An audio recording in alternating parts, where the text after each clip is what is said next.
अभी से वापस लेने हैं जो तुमने खोए थे।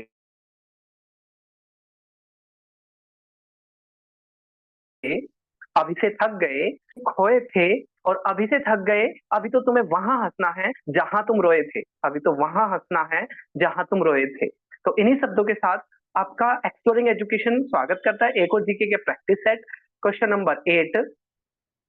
Practice set number 8। तो देर न करते हुए हम शुरुआत करते हैं।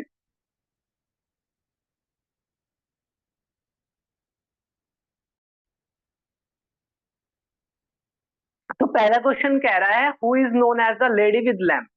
तो बेसिकली क्या है, लेडी विद लैम्प के से किसको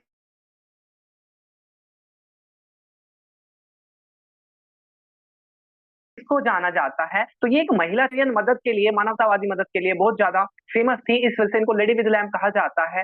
तो सरोजिनी नायडू, अगर हम बात करें भारत की सरोजिनी नायडू की, तो सरोजिनी नायडू इंडियन नेशनल कांग्रेस के अंदर पहली भारतीय महिला अध्यक्ष रही है।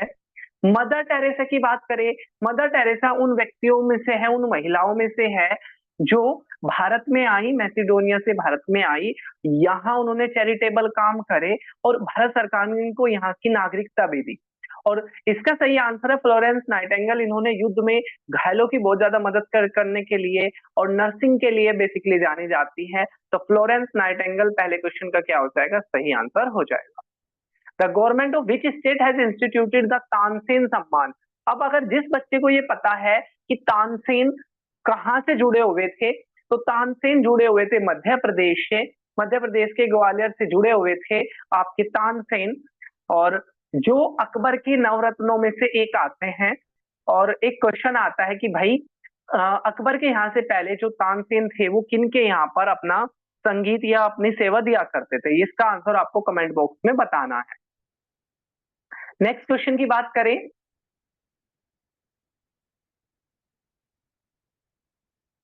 In which state the folk painting Madhubani is popular.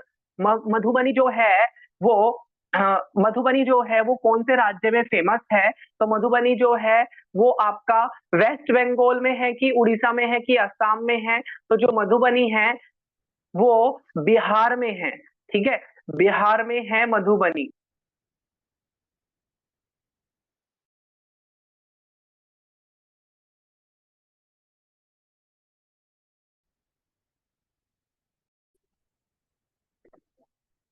तो बाकी राज्यों की अगर हम बात करें, वेस्ट बंगाल जिसकी राजधानी कोलकाता है, कोलकाता को महलों की का शहर कहा जाता है। उड़ीसा जिसकी राजधानी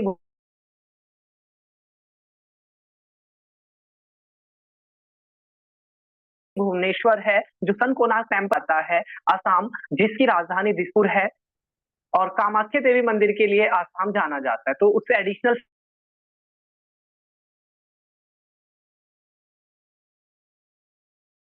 फैक्ट भी हम कुछ ना कुछ देख लेंगे। बड़ा बैंक है वो आरबीआई है और वो एक मिनिमम रिजर्व सिस्टम रख के चलता है। यानी कि जितने पैसे वो छापता है उतने के बराबर का वो गोल्ड लेके चलता है। ठीक है, या फॉरेन करेंसी उतने के बराबर की वो रख के चलता है। और कितने का रख के चलता है वो? 200 करोड़। ठीक है, 200 करोड़ का मिनिमम रिजर्व बना के चलता है आरबीआई। आरबीआई की बात करें तो भारत का सबसे बड़ा बैंक है। हिल्टन यंग कमीशन की रिकमेंडेशन पर ये बना था। हिल्टन यंग जो कमीशन थी वो 1920 में स्थापित हुई थी। 1926 में इसने रिकमेंडेशन दी। इसी की रिकमेंडेशन को मानते हुए आरबीआई एक्ट ऑफ 1934 के द्वारा आरबीआई बना। 1935 में ये बना। 1935 से लेकर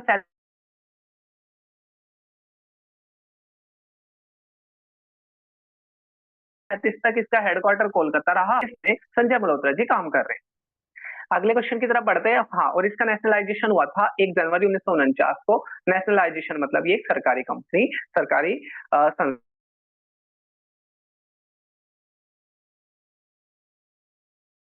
संस्था बनी थी। और सब्सटेंस दैट ऐसी चीज है जो हमारे शरीर के अंदर एंटीबॉडीज को बढ़ा देती है। तो एंटीबॉडीज क्या होती है? जो आपके जब भी कोई भी बीमारी के कीटाणु आपसे लड़ने आते हैं तो आपकी बॉडी उनसे रेजिस्ट करती है, उनसे लड़ती है। और उन पार्टिकल्स को हम क्या कहते हैं? आपके एंटीजन कहते हैं। तो सी क्या हो जाएगा? सही आंसर हो जाएगा। नेक्स्ट क्वेश्चन की तरफ बढ़े। Electron microscope was invented by. Electron microscope microscope होता है जो छोटी सूक्ष्म चीजों को देख दिखाता है। तो इलेक्ट्रॉन माइक्रोस्कोप किसने बनाया था? कोल एंड रस्का ने बनाया था। ए क्या हो जाएगा? सही आंसर हो जाएगा। ठीक है, नेक्स्ट बात करें। Which one of the following is a hot spot for biology. Hot spot ऐसी जगह को बोलते हैं जहां बहुत ज्यादा डाइवर्सिटी पाई जाए और जहां जीव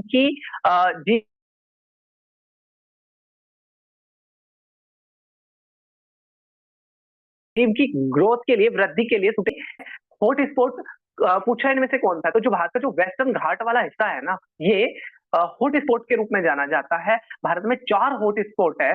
उन एक तो वेस्टर्न घाट हो गया, 3 और कौन कौन से आपके हॉट स्पॉट है जिनको बायोलॉजिकल डाइवर्सिटी हॉट स्पॉट के नाम से पूरा जाना जाता है, तो वो आपने बताने।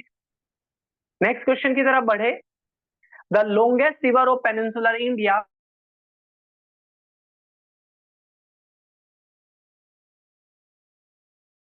तो भारत की सबसे लंबी नदी पूछा हो रही। नर्मदा। नर्मदा एक ऐसी नदी है जो रिफ्ट वैली में बहती है और भारत की जो दक्षिण भारत है या मध्य भारत है उसकी अधिकांश नदियां बे ऑफ बंगाल में अपना पानी गिराती है। लेकिन नर्मदा और तापी दो ऐसी नदियां हैं जो आपका अरब सागर में अपना पानी गिराती है। इसको आप ऐसे याद कर सकते हो, VNST।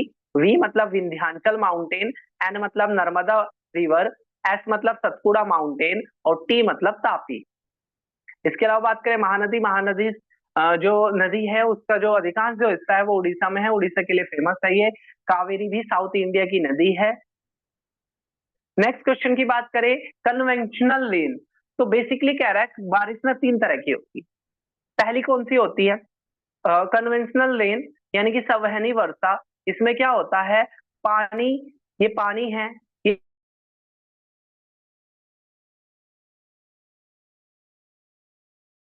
ये भाप में बदलता है, भाप में बदलकर नीचे गिर जाता है।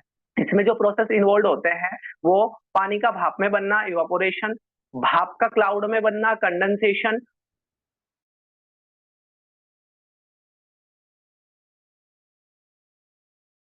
क्लाउड का भारी होकर नीचे गिर जाने पर गर्मी ज्यादा होती है। तो ए क्या हो जाएगा? इसका सही आंसर हो जाएगा।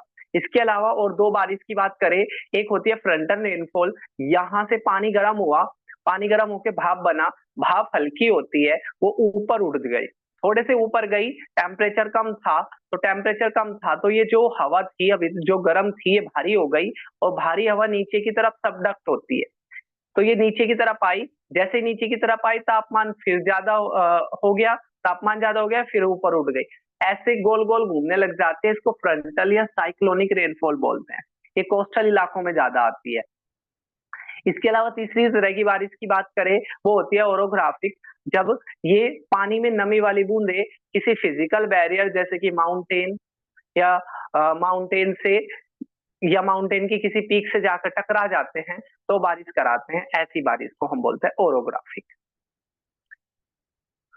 चलिए नेक्स्ट क्वेश्चन की तरफ बढ़ते हैं। Darwin finch refers to a group of. तो डार्विन ने जो थ्योरी दी थी नेचुरल सिलेक्शन की, उसमें जो उन्होंने फिंच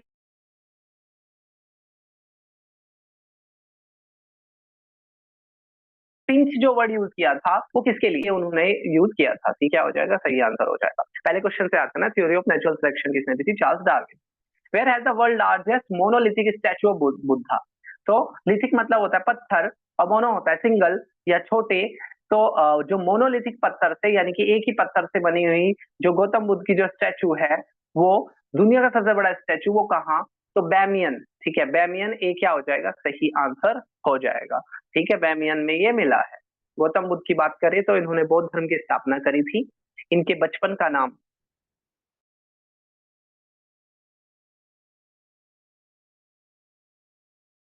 सिद्धार्थ था, फादर का नाम सिद्धोधन था, उन्होंने इनको पाला था। तो एक महामाया जो इनकी रियल मदर थी, एक प्रजापति गौतमी जिन्होंने इनको पाला था। और इनकी वाइफ का नाम यशोदा था, बेटे का नाम राहुल था। 29 साल की उम्र में इन्होंने घर छोड़ा और पीपल के पेड़ के नीचे मतलब 35 साल की उम्र में इनको ज्ञान की प्राप्ति हुई। 6 साल इन्होंने इधर से उधर भ्रमण करा। 2 गुरु इनको मिले, आसिता और आलार कलमा। और इन्होंने बोध गया में पीपल के पेड़ के नीचे मेडिटेशन करा और रिजुपालिका रिवर वहां पर थी। तो ये सारी चीजें आपने याद रखनी है। पहला सरमन सारनाथ में दिया, डेथ इनकी कुशीनगर में हुई, ज्ञान की प्राप्ति बोध गया में हुई। श्रावस्ती में इनके सबसे ज्यादा सरमन देखने को मिले। When a bottle of the scent is kept open in a corner, जब एक कमरे में सेंट की बोतल को हम खोल देते हैं तो जो इसकी स्मेल है वो सारे कमरों में फैल जाती है। इसका कारण क्या है? देखो, इवापोरेशन क्या है? पानी का भाप में बदलना इवापोरेशन है। सब्लिमेशन क्या है? किसी सॉलिड का बिना लिक्विड में बदले सीधा गैस में बदल जाना, या किसी गैस का बिना लिक्विड में बिना किसी गैस का बिना लिक्विड में बदले सीधा सॉलिड में बदल जाना, क्या कहलाता है? सब्लिमेशन कहलाता है। इसका एग्जाम्पल क्या है? इसका एग्जाम्पल है कैंपर कपूर। कपूर को जैसे ही आप जलाते हो सीधा क्या होता है? ठीक है, सीधा गैस में बदल जाता है। तो इसका सही आंसर क्या आ जाएगा? डिफ्यूजन। डिफ्यूजन क्या होता है? पार्टिकल्स का मिलना।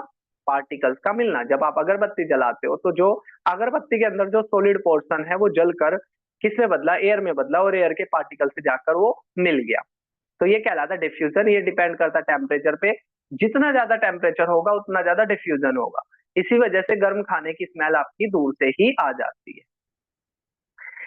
Clear nights are colder than cloudy nights because of, वो कह रहा है कि जिस दिन आसमान साफ हो, ठीक है, उस दिन ठंड रहती है, जबकि जिस दिन आसमान में क्या हो? बादल हो, उस दिन क्या रहती है? उस दिन हल्की सी गर्मी रहती है उसकी तुलना में। ठीक है, तो जिस दिन क्लियर नाइट हो वो ठंडी होती है और क्लाउडी नाइट थोड़ी सी गर्म होती है कंपेयर में। इसका कारण क्या है? इसका कारण है रेडिएशन। सन की रेडिएशन हम तक पहुंचती है।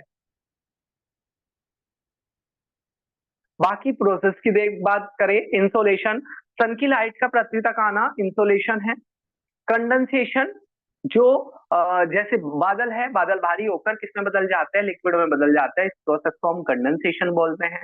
कंडक्शन, सॉलिड के अंदर हीट एक कोने से दूसरे कोने में पहुंच जाती है, इसको कंडक्शन कहते हैं। नेक्स्ट क्वेश्चन की तरफ बढ़े, क्वेश्चन नंबर 14, व्हाट इज टेलीटेक्स्ट? टेलीटेक्स्ट क्या है? मशीन को, टेक्स्ट को टेलीटेक्स्ट मशीन में प्रिंट करना क्या कहलाता है? टेलीटेक्स्ट कहलाता है। The presidential government operates on the principle of, जो देखो दो तरह की व्यवस्था होती है, एक होती है पार्लियामेंट्री, एक होती है प्रेसिडेंशियल। जो पार्लियामेंट्री होती है उसमें पार्लियामेंट हेड होती है, जो प्रेसिडेंशियल होती है उसमें जो प्रेसिडेंट है वो हेड होते हैं। तो वो कह रहा है जो प्रेसिडेंशियल फॉर्म ऑफ गवर्नमेंट होती है वो किसमें होती है? Division of power between centre and state, ये तो नहीं होता क्योंकि ये तो फेडरल गवर्नमेंट का है। सेंट्रलाइजेशन ऑफ पावर, पावर एक ही जगह हो जाए, ठीक है, बैलेंस ऑफ पावर हो जाए या सेपरेशन ऑफ पावर हो जाए, ठीक है। तो जो प्रेसिडेंशियल फॉर्म ऑफ गवर्नमेंट है, जिन देशों में प्रेसिडेंशियल फॉर्म ऑफ गवर्नमेंट है तो वहां पर वैसे तो सेंट्रलाइजेशन होता है, ठीक है, सेंट्रलाइजेशन होता है। बी क्या हो जाएगा? सही आंसर हो जाएगा। लेकिन कुछ देशों ने व्यवस्था कर रखी है कि उन्होंने क्या कर रखा है? पावर को भी बांट रखा है। लेकिन वैसे जो पावर डिस्ट्रीब्यूशन सबसे ज्यादा होती है वो पार्लियामेंट्री फॉर्म में होती है। तो सही आंसर इसका बी होना चाहिए, नहीं कि D. The tissue in the man where no cell division occur after birth, देखो क्या होता है, आपके शरीर की सबसे छोटी यूनिट होती है सेल। इसी वजह से सेल को स्ट्रक्चरल बेसिक फंक्शनल यूनिट कहते हैं। सारे काम यही करती है। और हमारी सेल के अंदर सेल डिवीजन होता रहता है। एक सेल थ्योरी दी थी सेल्डन और स्वेन ने। उन्होंने ये कहा कि जो सेल है वो टूटती रहती है, नई सेल बनती रहती है, टूटती रहती है, नई सेल बनती रहती है। अब ऐसी कौन सी सेल है जिसमें कभी सेल डिवीजन नहीं होता? तो वो सेल है नर्व सेल, जो आपके ब्रेन तक मैसेज को लाने या ले जाने का काम करती है। उस सेल का नाम क्या है? Nerve cell. Who was the architecture of the north and south block of central secretariat in India? तो जो भारतीय केंद्रीय सचिवालय है इसमें दो ब्लॉक बने हुए हैं, एक नॉर्थ ब्लॉक और एक साउथ ब्लॉक। या जो दिल्ली जो है, दिल्ली का जो नक्शा दिया था, ठीक है, जो एडमिनिस्ट्रेटिव जो दिल्ली है, जो इसका जो नक्शा दिया था एडवर्ड ल्यूटियन ने दिया था। इसको ल्यूटियन जोन के नाम से भी जाना जाता है। तो ए क्या हो जाएगा? सही आंसर हो जाएगा। नेक्स्ट बात करें क्वेश्चन नंबर 18 की, विच from the following territories does not have a border with Mizoram. इनमें से कौन सा स्टेट ऐसा है, कौन सा राज्य ऐसा है जिसकी बाउंड्री मिजोरम से नहीं लगती। तो नॉर्थ ईस्ट की लोकेशन से अक्सर ये क्वेश्चन आता रहता है। तो म्यांमार से लगती है, असम से लगती है, त्रिपुरा से लगती है, लेकिन नागालैंड से मिजोरम की बाउंड्री नहीं लगती। ए क्या हो जाएगा, सही आंसर हो जाएगा।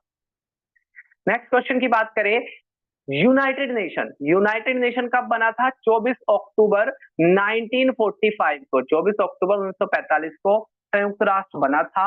उन्होंने ये कहा है कि कौन सा किसी एक व्यक्ति का अधिकार नहीं है। देखो, सोशल सिक्योरिटी सबको चाहिए, सामाजिक सुरक्षा सबको चाहिए, एक्सप्लॉइटेशन से सबको बचना चाहिए, मतलब एक्सप्लॉइटेशन से बचाने की सरकारों की जिम्मेदारी होती है। एजुकेशन, बच्चे को शिक्षा प्रोवाइड कराना, ये सरकारों की जिम्मेदारी होती है। लेकिन जो नहीं है वो है एम्प्लॉयमेंट नहीं है। Who is empowered to transfer a जज from a high court to another high court. किसके पास एक व्यक्ति को एक हाई कोर्ट से दूसरे हाई कोर्ट में ट्रांसफर करने की जिम्मेदारी होती है, या किसके पास पावर होती है? तो देखो, जो भी जो जुडिशियल अपॉइंटमेंट होता है या जो भी ट्रांसफर होता है वो सब भारत के राष्ट्रपति करते हैं। तो बी क्या हो जाएगा, सही आंसर हो जाएगा। प्रेसिडेंट ऑफ इंडिया के पास ये अधिकार है। नेक्स्ट क्वेश्चन की बात करें, which among the following site monument is not included UNESCO. तो 1946 में एक संस्था बनी थी यूनेस्को, जो सांस्कृतिक, एजुकेशनल और कल्चरल जो चीजें होती हैं उन इंस्टीट्यूट को प्रिजर्व करने में मदद करवाता है, उनको प्रेफरेंस देने में मदद करवाता है। इसको बोलते हैं यूनेस्को। तो पूछ रहा है इनमें से कौन सी साइट यूनेस्को में शामिल नहीं है? तो एलोरा केव्स है, कुतुब मीनार है, मानस वाइल्ड लाइफ सेंचुरी जो असम में है वो भी है, लेकिन काशी विश्वनाथ टेम्पल नहीं है। काशी विश्वनाथ टेम्पल नहीं है। बी क्या हो जाएगा, अपना सही आंसर हो जाएगा। आपको कमेंट बॉक्स में बताना है ये जो एलोरा और अजंता की जो गुफाएं हैं ये कौन से राज्य में, एलोरा और अजंता की गुफाएं कौन से राज्य में है। कुतुब मीनार के बारे में बात करें तो कुतुबुद्दीन ऐबक ने इसको बनवाया था, जो दिल्ली सल्तनत के अंदर गुलाम वंश के संस्थापक के रूप में जाने जाते हैं। उन्होंने अपने गुरु बख्तियार काकी की मेमोरी में इसको बनवाया था। चलिए नेक्स्ट क्वेश्चन की तरफ बढ़ते हैं। Question number 22, which from the following is a landlocked sea. इनमें से कौन सा ऐसा समुद्र है जो चारों तरफ जिसके बाउंड्री है? तो अगर हम बात करें अरल सी, ठीक है, जो अरल सी है हमारा वो चारों तरफ लैंड से घिरा हुआ है। In which year did the UN general assembly adopt the universal declaration of human right. Universal declaration of human right का मतलब है सभी व्यक्तियों के क्या क्या अधिकार है, उसको universal declaration of human right के नाम से जाना जाता है। तो अगर हम इसकी बात करें, universal right of the declaration of human right की बात करें तो ये अडॉप्ट हुआ था 1942 में। यूएन की बात करें तो 24 अक्टूबर 1945 को यूएन बना था, ठीक है, जिसमें 193 मेंबर है, 193 मेंबर यूएन के अंदर है, संयुक्त राष्ट्र के अंदर है। Who among the following facilitate the development of MRI as an important diagnostic tool and for that won a Nobel Prize। जो MRI है जिसके अंदर क्या होता है, आपके एक्सरे या जो आपके इंटरनल चीजें होती है, इंटरनल ऑर्गन होता है, उनकी इमेज आप कंप्यूटर स्क्रीन पर बनाते हो, उसे MRI कहते हैं। तो इनमें से कौन से व्यक्ति है जिनको इसके लिए क्या भी मिल चुका है, नोबेल प्राइज भी मिल चुका है? तो सिडनी उनका नाम था। ए क्या हो जाएगा, सही आंसर हो जाएगा।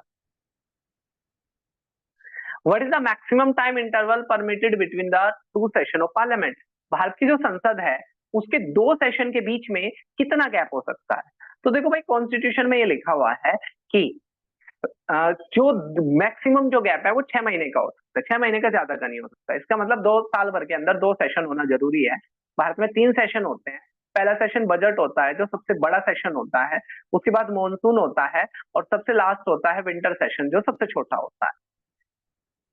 तो ये थे हमारे 25 क्वेश्चन। आपको कमेंट बॉक्स में ये बताना है कि भाई आपके 25 में से कितने क्वेश्चन ठीक हुए, और जो मैंने क्वेश्चन पूछे हैं उसके आंसर भी आपको बताने हैं। फिर नेक्स्ट क्लास में हम जो जिन जिन बच्चों को आंसर आएगा उसको हम डिस्कस करेंगे। अगर हम बात करें लास्ट में अपने पार्लियामेंट की, तो हमारी जो पार्लियामेंट है वो राज्यसभा, लोकसभा और राष्ट्रपति से मिलकर बनती है। राज्यसभा को अपर हाउस कहते हैं, लोकसभा को लोअर हाउस कहते हैं। तो फिर मिलेंगे हम एक और नई वीडियो में, तब तक के लिए टेक केयर, जय हिंद जय भारत।